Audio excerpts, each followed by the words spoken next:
Sinä olet paitsi SDP:n riveissä, niin myöskin tukevasti SAK-joukoissa. Miltä Tampereen kunnallispolitiikka näyttää tästä näkövinkkelistä?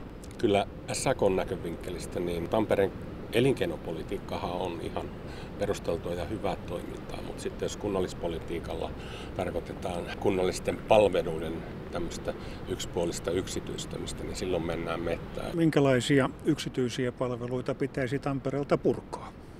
En mä sano, että niin päin pitää tehdä, mutta mun mielestä pitää kehittää niitä hyviä sosiaalipalveluita, hyvää koulupalvelua, sivistyspalvelua ja niin edelleen. Sellainen yksilmäinen yksityistäminen ja sitä kautta epävarmuuden saattaminen semmoisiin työyhteisöön. Se ei ole kenenkään etuja. Mitkä asiat on semmoisia, mistä kenties voisi jotain rahaa Tampere säästää ja mitkä on semmoisia asioita, mistä ei missään tapauksessa pidä säästää? Jos ylimääräistä rahaa on, niin pidetään puistot ja tämmöiset kansallisnäkymät Tampereellakin kunnossa, mutta se, että mistä ei saa säästää, niin se koskee lasten, vanhusten palveluita.